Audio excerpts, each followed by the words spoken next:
Hello everybody and welcome back to another video. First things first, if you wouldn't mind giving me a like and a subscribe, I would really appreciate it. And whilst you're there, let me know how you are feeling out of 10. For me this week, I've been as low as a 6 and I'm now up like around an 8.5, something like that. So what's that average, like 7.25? Is that a thing?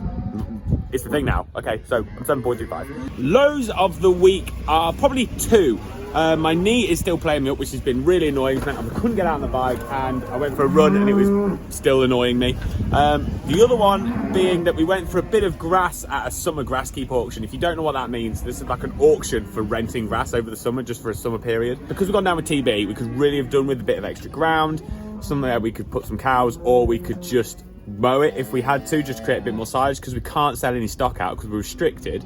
And we really could have just done with having a bit of this extra ground, and we went to this auction to try and get it because there was a farm down the road, about 55 acres, would have been really good for us.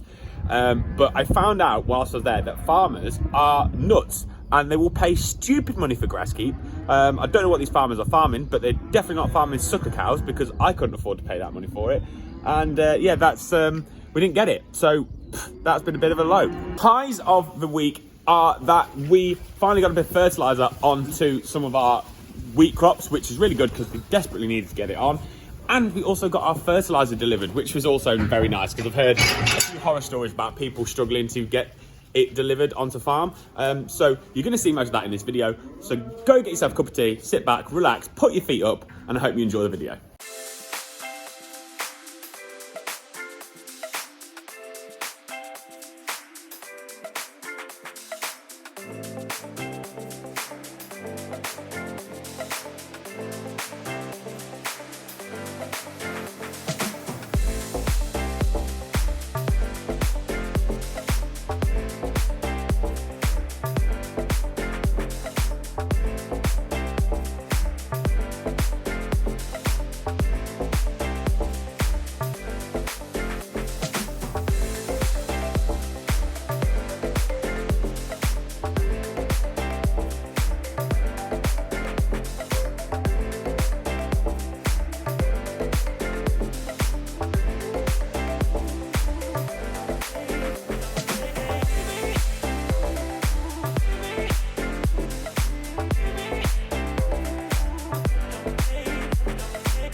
In here, we've got CF Nitram, which is a straight nitrogen. It's an ammonium nitrate. It's 34.5%. I'm spreading it at 170 kilograms to the hectare on the wheat. That's product. That's the whole complete thing.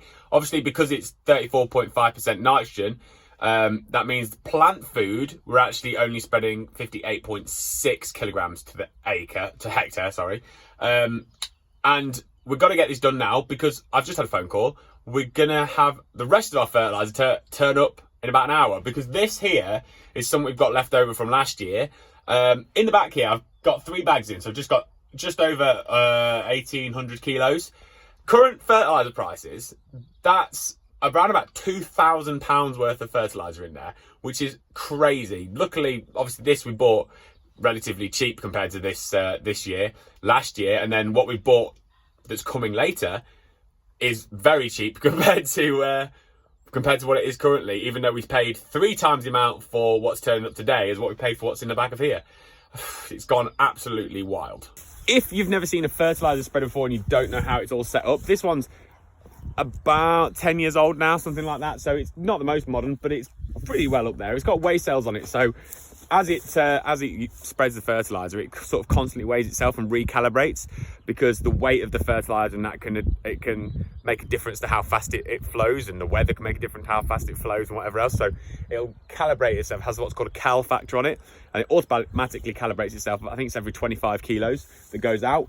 On here we have this disc just here that drops down hydraulically when we get to a headland, so that we don't throw it into the hedges and ditches and whatever else. Because when you spread fertiliser, we're on 21 metre tram line, so we spread at 21 metres. But when you actually spread in the middle of the field, each disc will nearly spread 21 metres either side. So you need that on when you go around the headland to stop it spreading it so far, because obviously when you're at the headland, you only need to spread it 10.5 metres. The reason why it spreads sort of 21 metres either side as well is because you get a more even spread that way. We also have these on here. These are what they call the veins, and we have to alter these veins depending on what product's in there. So if I'm using a sulfur-based nitrogen, like say single top, which is what it's on now, it's a 4623, and for nitrogen I need it on 4824. So I have to alter these because the different types of products spread slightly differently. It's pretty self-explanatory. It works pretty well. And it's always been a good machine. We used to have a Rico sulky one before that, and that used to stripe because it didn't spread it properly. Oh, it was a nightmare, but I really do like that spreader.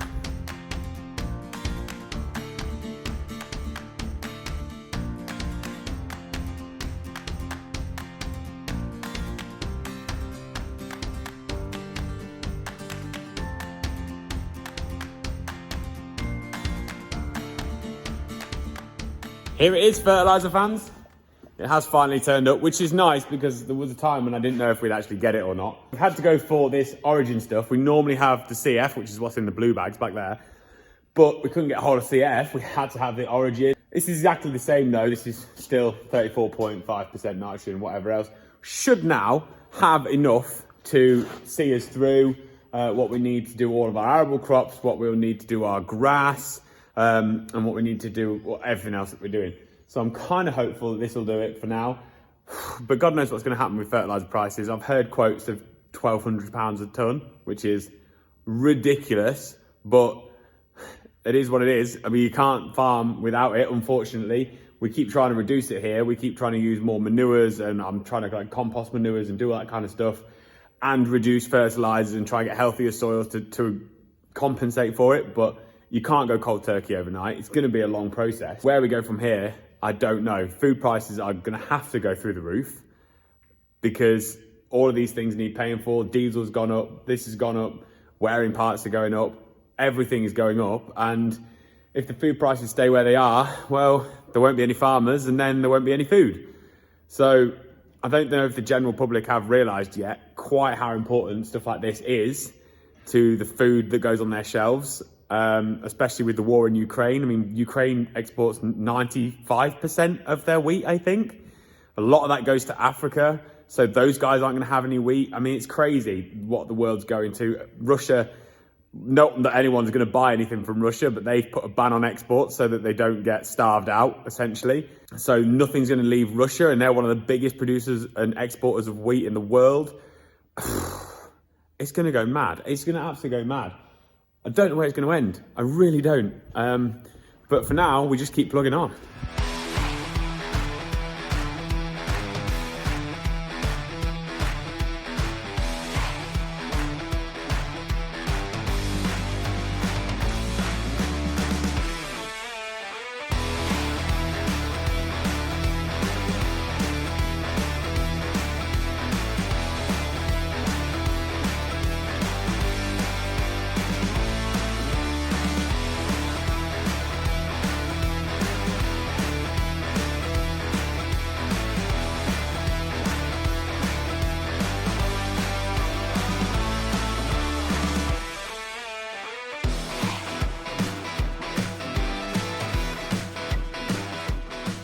I was just coming through the yard and saw that we've got a cow out in the field that's had a calf. By the way, these are the in-calf heifers. We've turned them out.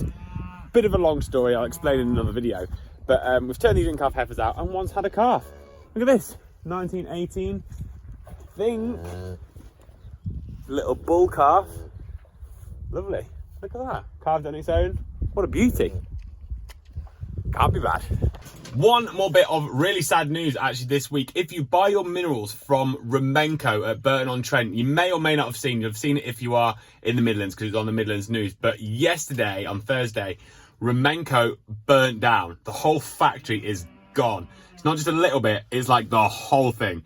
It was a hell of a fire. It's caused loads of disruption. But if you buy your minerals from Rumenco, if you can still get some, might be worth stocking up, or it might be worth looking elsewhere because it's going to be a couple of years, I should think, before they rebuild that factory.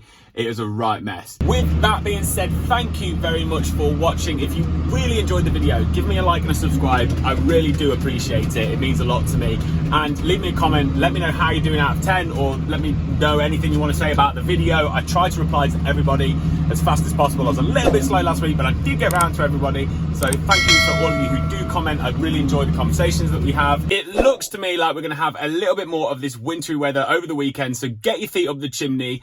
Look after yourself, get some hearty food inside you, keep warm, put your barbecue away because we've had summer now, it's done, it's dusted, and I'll see you all on the other side. Bye.